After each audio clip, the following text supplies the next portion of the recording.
20 पदर लेखा अछि पर्व समय उपासना करिबा निमंते आसीथिबा यात्री मानक मध्यरे केतेक ग्रीक लोक थिले। से माने गालिली स्थित बेतसाइदा निवासी फिलिपଙ୍କ निकटକୁ आसी ତାହାଙ୍କୁ ଅନୁରୋଧ କରି କହିଲେ, ମହାଶୟ ଯୀଶୁଙ୍କୁ ଦର୍ଶନ କରିବା ନିମନ୍ତେ ଆମ୍ଭମାନଙ୍କର ଇଚ୍ଛା। ଫିଲିପ ଯାଇ ଆନ୍ଦ୍ରିୟଙ୍କୁ କହିଲେ, ପୁଣି ଆନ୍ଦ୍ରିୟ ଓ ଫିଲିପ ଯାଇ ଯୀଶୁଙ୍କୁ କହିଲେ। ଯୀଶୁ ସେମାନଙ୍କୁ ଉତ୍ତର ଦେଲେ, ମନୁଷ୍ୟ ପୁତ୍ର ମହିମାନିତ ହେବା ନିମନ୍ତେ ସମୟ ଉପସ୍ଥିତ। ଯୀଶୁ ଖ୍ରୀଷ୍ଟ ମରିୟମ ଓ ମାର୍ଥାଙ୍କର ଭାଇ ଲାଜାରକୁ ସେ 4 दिन जदियो मरिकी 4 दिन हो जाइथिला तांकु से उठाइथिले। जेतेबेले लोक माने एही निस्तार पर्व पालन करिया पई आसीछंती जेरूशलेम को, सेही समय से माने सुनिले यीशु ख्रीष्ट लाजार को मृत्यु उठाइछंती। एही लाजार मरि जाइथिले, तांकु कबर समाधि देकी 4 दिन हो जाइथिला, तथापि यीशु ख्रीष्ट जाई तांकु कबर मुहरे ठिया होई लाजार तुमे बाहरी आसो ई प्रकार आज्ञा देबारु लाजार उठिथिले। एही कथा से देशर समग्र आड़े कौन व्यापी जाइथिला। आउ जेउ लोक माने आसुथिले से माने यीशु को देखिबा पई मध्ये आसुथिले, ता सहित से माने लाजारन को मध्ये देखिबा को आसुथिले। तो जेते बेले से माने यीशु केवल लाजार को देखिबा को आसुछंती, सही समय फारूसी एवं साधुकी माने कोन कहउथिले, देखो देखो जगतटा जाक तार पछे गलानी। ता पूर्व पद लेखा আছে, देखो देखो जगतटा जाक ताहार पछरे गलानी। सेति पई से माने कोन करूथिले कि एही साधुकी शास्त्री फारूसी माने यीशु ख्रीष्ट को मारिबा पई, यीशु ख्रीष्ट को बध करिबा पई से माने चेष्टा करूथिले। तो एही वाक्यरु आमे गोटिए विषय शिक्षा पाउछु जे जेते बेला आमे पर्व पर्वाणी करूछु सही समय आमानकु प्रभु को उपासना करिया पड़िबो। 20 पदरे एठारे जेउ यात्री माने आसीथिले, जो पर्व पालन करिया पई आसीथिले ग्रीक लोक माने, से माने कोन पई आसीथिले, से माने प्रभुंकर उपासना करिबा को आसीथिले। Hallelujah, praise the lord, praise the lord. आमे माने मध्ये कोन करूछु, पर्व तो पालन करूछु सत, पर्व पालन करूछु, आमे बहुत आडंबर सहित टंका पैसा खर्च करूछु, पिठा पणा घर द्वार चून दउछु, चूना करूछु पिठा हाजिबा पई अनेक प्रकार आमे कोन करूछु, से यात्रा को कलरफुल करिया पाई, रंगमय करिया पाई आमे कोन करूछु कि आमे पैसा मध्ये खर्च करूछु। आउ जो श्रेष्ठ विषय, जो गुरुत्व विषय, इंपोर्टेंट विषय को आमे कोन करूछु, अवहेला करूछु। ता होछि प्रभुंकर उपासना। जदि आमाने लेवीय पुस्तक तार 23 पर्व पढ़िबा, सेटा लेखा अछि 7टा पर्व विषय। सदा प्रभु जेते बेले से मसा को आज्ञा दउछन, सेठारे कहउछथि तुमे कोन करिवो, सदा प्रभु को उद्देश्य रे तुमे पूजा करिवो, प्रशंसा करिवो, नैवेद्य उत्सर्ग करिवो, तुमे दान आनिवो, तुमे उपहार आनिवो, प्रभु को समय देवो, तुमे कोन करिवो, तुमे विश्राम बार पालन करिवो, तुमे से दिन काम करिवो नाही। जो दिन पर्व पर्वाणी अछि से दिन तुमे काम करिवो नाही। होम बलि 5टा जो बलिदान गुड़िक अच्छी से होम बलि, पापार्थक बलि, तापरे मंगलार्थक बलि, तापरे जो अच्छी दशार्थक बलि, यही सब बलि मध्य तुमको पेय बलि, जो ये सब बलि को कौन करा पड़ो, नैवेद्य गुड़िक सदा प्रभुंकर उद्देश्य रे उत्सर्ग करने को पड़ो। Hallelujah, praise the Lord. तो आम मैंने जिते बेले कौन पर्व पर्वाणी पारुछु, कौन सभा समिति करुछु, तो आम मानक परमेश्वर उपासना को प्राधान्य देवा आवश्यक अछि। Hallelujah, praise the Lord. एही विषय आमको जानिबा पड़िबो। गत 2 वर्ष हेलानी आमे मध्य पालन करूछु, किंतु परमेश्वरंकर उपासना को आमे कोन करूछु, अवहेला करूछु। आमानकर गीत गाइबार समय ठीक रहू नाही, आमानको चर्च जीवार समय ठीक रहू नाही, आमानकर वाक्य आरंभ हेबार समय ठीक रहू नाही। एही प्रकार आमे कोन करूछु कि परमेश्वरंकर सेवा को, परमेश्वरंकर उपासना को, आराधना को आमे कोन करूछु, नेग्लेक्ट करूछु, आमे अनदेखा करूछु, आमे गुरुत्व देई पारुना। एई किछि दिन हम 27 फेब्रुआरी 27 रे मुंडीगोडरे गुरु सभा थिला, आमे जाई सेठारे से मानकर सभा आरंभ होला 3टा बेलू, लोक माने बसिथिले 10टा बेलू। कि प्रकार आमे अवहेला करूछु, आमे प्रभुंकर पूजा, प्रभुंकर उपासना को कोन करूछु, अवहेला करूछु। दीपक मते मीट करथिले से दीपक सार केते बसिबे माँ भौणी पिला छुआ को धरी बसिथिले आंब तटरे बहुत कष्ट पाउथिले सेमाने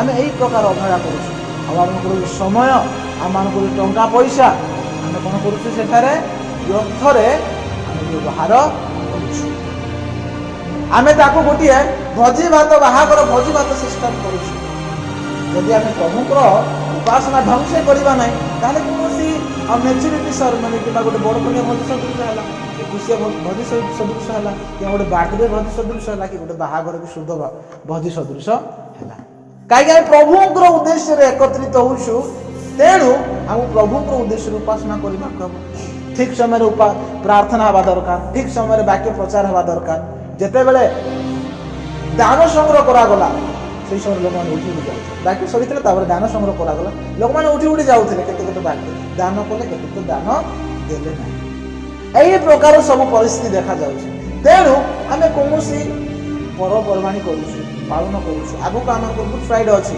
केते जन आरंभ फेब्रुआरी मासर मांस खाଇବା छाड़े छाड़ी से आइष खाऊना कि अधिक गुरुतर विषय हूँ प्रभुंर उपासना कर प्रभु को निकट प्रार्थना कर प्रभु को दर्शन पाइबा प्रभु को उपस्थित बसवा ताहा गुरुतर विषय आइष छाड़ा न छाड़ा से व्यक्तिगत से आम किसी गुरुतर करे ना प्रभु ठार जो प्रार्थना उपासना लगी रही वाक्य अनुसार जो जीवन जापन काटा वाक्य को मानवा से धार्मिक गणित जीवन काटार आमको साहाय्य कर तेणु आसु आम कौन करवा आमे माने प्रभुंर उद्देश्य उपासना करवा सत्य एवं आत्मार प्रभुंर उपासना करवा धार्मिकता एवं साधुतार परमेश्वर उपासना करवा परमेश्वर दृष्टि संतोषजनक उपासना करवा युक्तियुक्त उपासना करवा ताहले आमे आशीर्वाद पाइबा हालेलुया प्रेज द लॉर्ड आमे हजार टंका खर्च करूछु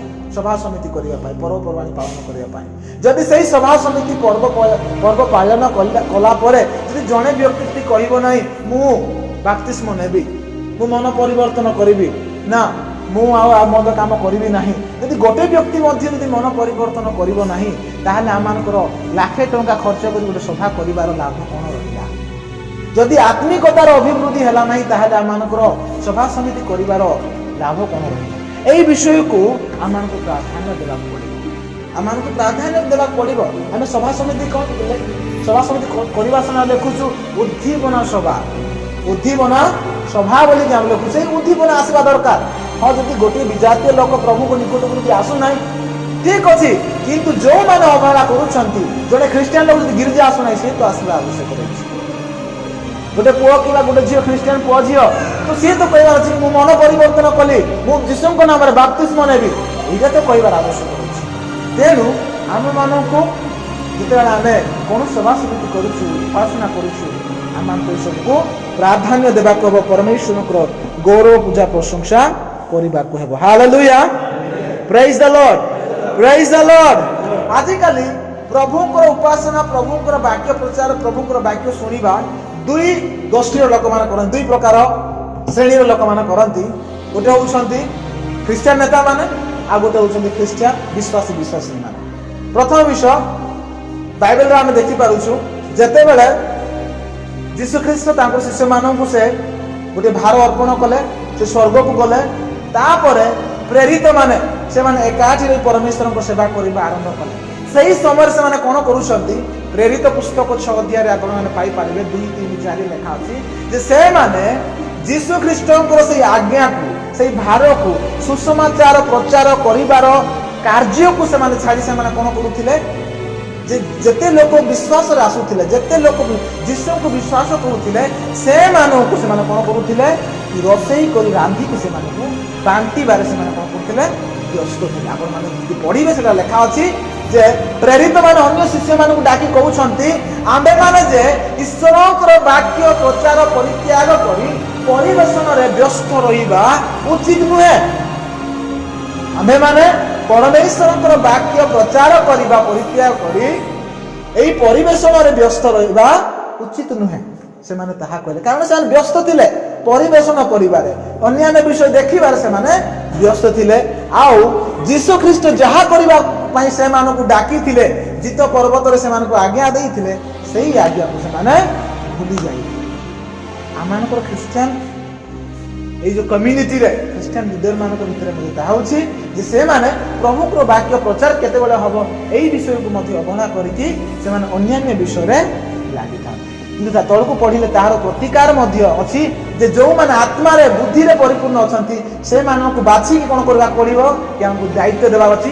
ତମେ ଏଇ ସବୁ ବୁଝ, ଆମେ ପ୍ରଭୁଙ୍କର ବାକ୍ୟ କେତେବେଳେ ପ୍ରଚାର ହବ, କେତେବେଳେ ପ୍ରାର୍ଥନା ହବ, କେତେବେଳେ ଉପାସନା ହବ, ସେଇ ବିଷୟକୁ ଆମେ ବୁଲାଇବୁ। ତାହେଲେ ଠିକ ସବୁ ବିଷୟ ଠିକ ଭାବରେ ଯିବ, ଠିକ ଯଥାର୍ଥ ଭାବରେ ଚାଲିବ। ହାଲେଲୁୟା, ପ୍ରେଜ୍ ଦ ଲର୍ଡ। ଆଉ ଯଦି ଗୋଟିଏ ଖ୍ରୀଷ୍ଟିଆନ ଲିଡର ଯଦି କହିବ କିମ୍ବା ପାଳକ କହିବ ମୁଁ ସବୁ ବିଷୟ କରିବି, ତାହେଲେ ସେ ପାଳକ ଠିକ ଭାବରେ ପହଞ୍ଚି ପାରିବ ନାହିଁ, ବାକ୍ୟ ଠିକ ଭାବରେ ପ୍ରଚାର ହେଇପାରିବ। ସେହି ପ୍ରକାରେ ପ୍ରେରିତ ମାନେ କ'ଣ କରିଥିଲେ କି ପ୍ରଭୁଙ୍କର ବାକ୍ୟ ପ୍ରଚାରକୁ ସେମାନେ ପରିତ୍ୟାଗ କରିଥିଲେ। ଟିକେ ପଢନ୍ତୁ, ତାହେଲେ ଆପଣମାନଙ୍କ ପାଇଁ ତାହା ଆଉ ପ୍ରାଞ୍ଜଳ ହବ। ପ୍ରେରିତ ତାର 6 ପର୍ବ 2-3 ଲେଖା ଅଛି। 1ରୁ ପଢିବା, 1ରୁ ପଢନ୍ତୁ। ଏହି ସମୟରେ ଯେତେବେଳେ ଶିଷ୍ୟମାନଙ୍କର ସଂଖ୍ୟା ବୃଦ୍ଧି ପାଉଥିଲା, ସେତେବେଳେ ଗ୍ରୀକ ଭାଷାଭାଷୀ ବିରୋଧୀମାନେ ଏମାନଙ୍କ ବିପକ୍ଷରେ ପ୍ରବେଶ କରିବାକୁ ଲାଗିଲେ। କାରଣ ଦୈନିକ ପୃଷ୍ଠଚାରେ ସେମାନଙ୍କ ବିଧବାମାନଙ୍କୁ ଉପେକ୍ଷା କରାଯାଉଥିଲା।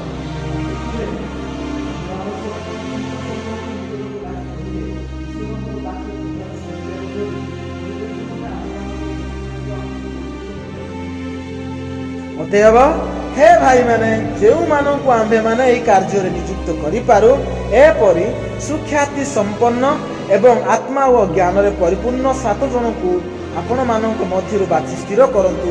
କିନ୍ତୁ ଆମ୍ଭେମାନେ ପ୍ରାର୍ଥନାରେ ଓ ବାକ୍ୟ ପରିଚର୍ଚ୍ୟାରେ ଏକାଗ୍ର ଭାବେ ଲାଗି ରହିବା। ହାଲେଲୁୟା, ପ୍ରେଜ୍ ଦ ଲର୍ଡ, ପ୍ରେଜ୍ ଦ ଲର୍ଡ।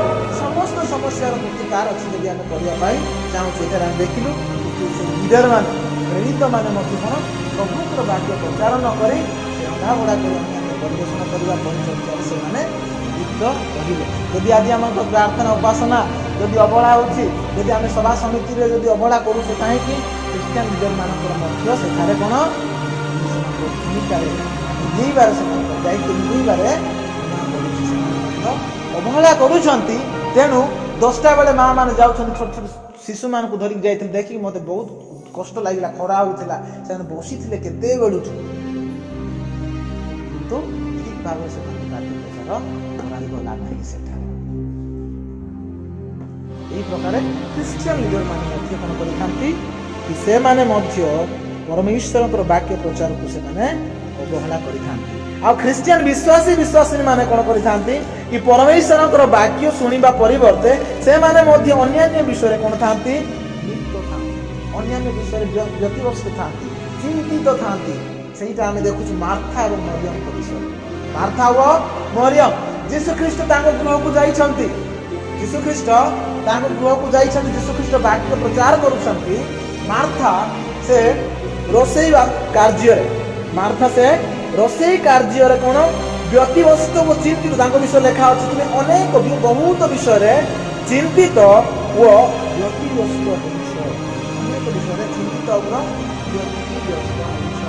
ଆଜିକାର ଖ୍ରୀଷ୍ଟିଆନ ମାନେ ମଧ୍ୟ ଯଦି ସଭା ସମିତି ହେଉଛି, ପର୍ବ ପାଳୁଛୁ, 25 ତାରିଖ ହଉ କିମ୍ବା ଆମେ 1 ତାରିଖ ହଉ, ଉଜାଗର ହଉ କିମ୍ବା ସନ୍ଧ୍ୟା ଉପାସନା ହଉ, ସେମାନେ ଅନେକ ପିଠା ଭାଜିବାରେ ମଧ୍ୟ ବ୍ୟସ୍ତ ରହିବେ ସିନା ଠିକ ଭାବରେ ସେମାନେ ପୂଜାକୁ ଯିବେ ନାହିଁ, ଠିକ ଟାଇମରେ ସେମାନେ ପ୍ରାର୍ଥନା ଉପାସନା କରିବାକୁ ଯିବେ ନାହିଁ। ଯଦି ଏଇ ବାକ୍ୟ ଯଦି ଆମେ ପ୍ରଭୁକୁ ଭୟ କରୁଛୁ, ତାହେଲେ ଗୁଡ୍ ଫ୍ରାଇଡେରେ ଆମମାନଙ୍କର ଅବହେଳା ହେବ ନାହିଁ। ସବୁ କିଛି କାର୍ଯ୍ୟ କ'ଣ ଆମର ଠିକରେ ଭାବ ଚାଲିବ। ଆମେ ପ୍ରଭୁଙ୍କର ସନ୍ତୋଷଜନକ ଉପାସନା କରିପାରିବା। ଯଦି ଆମେ ପ୍ରଭୁଙ୍କର ବାକ୍ୟକୁ ଭୟ କରୁଛୁ, ଆମେ ଜାଣିନଥିଲୁ ଏବେ ଜାଣୁଛୁ, ତେଣୁ ଆମେ ସତର୍କ ହେବା, ଆମେ ସାବଧାନ ହେବା। ଏଠାରେ ଦେଖୁଛୁ ଯେ ମରିୟମ ଯୀଶୁଖ୍ରୀଷ୍ଟଙ୍କ ଚରଣ ତଳେ ବସି ପରମେଶ୍ୱରଙ୍କର ବାକ୍ୟ ଶୁଣୁଛନ୍ତି, ଯୀଶୁଙ୍କର ବାକ୍ୟ ଶୁଣୁଛନ୍ତି, କିନ୍ତୁ ମାର୍ଥା ସେ ଅନ୍ୟାନ୍ୟ କାର୍ଯ୍ୟରେ କ'ଣ କରୁଛନ୍ତି, ବ୍ୟତିବ୍ୟସ୍ତ ରହୁଛନ୍ତି। ଏହାର ମଧ୍ୟ ପ୍ରତିକାର ହେଇପାରିବ, ଏହାର ମଧ୍ୟ ଆମେ ପ୍ରତିକାର କରିପାରିବା। ଆମେ ତ କେତେ ଦିନ ପୂର୍ବରୁ ଆମେ ସବୁ ଆଲୋଚନା କରୁଛୁ, ଯୋଜନା କରୁଛୁ, ଆମକୁ ସବୁ କାର୍ଯ୍ୟକୁ ଜଲ୍ଦି ସାରିକି ପ୍ରାର୍ଥନାରେ ଉପାସନାରେ ଯିବାକୁ ଅଛି। ଆମକୁ ମଧ୍ୟ ପ୍ରାର୍ଥନା କରିବାକୁ ପଡ଼ିବ, ଆମକୁ ମଧ୍ୟ ଉପାସନା କରିବାକୁ ପଡ଼ିବ, ଆମକୁ ମଧ୍ୟ ଗୀତ ଗାଇବାକୁ ପଡ଼ିବ। ପ୍ରଭୁ ପରମେଶ୍ୱରଙ୍କର ସେବା, ପ୍ରଭୁ ପରମେଶ୍ୱରଙ୍କ ଉପାସନା କରିବାରେ ଆମକୁ ଅବହେଳା କରିବାକୁ ନାହିଁ। ଝିଅ କହିଲେ ଯିଏ ପ୍ରଭୁଙ୍କ ସେବା କରିବ କି ନାହିଁ, ସେଇଟା ତମ ଉପରେ ରହିଲା। କିନ୍ତୁ ମୁଁ ଓ ମୋ ପରିଜନ ଆମେ परमेश्वर सेवा करू आमे परमेश्वर सेवा करू। तेणु आपण माने पारिवारिक व्यक्तिगत भाव में पारिवारिक भाव में आप निष्पत्ति नियंतु। आउ कहीं गिरजा जाऊ कि न जाऊ, आउ कहीं प्रार्थना करू कि न करू, परमेश्वर आराधना करू कि न करू, मु ओ मोर परिवार, मु ओ मोर स्वामी, मु ओ मोर स्त्री आमे कौन करू, प्रभुंकर उपासना करू, प्रभुंकर पूजा प्रशंसा करू। Hallelujah, praise the lord, praise the Lord.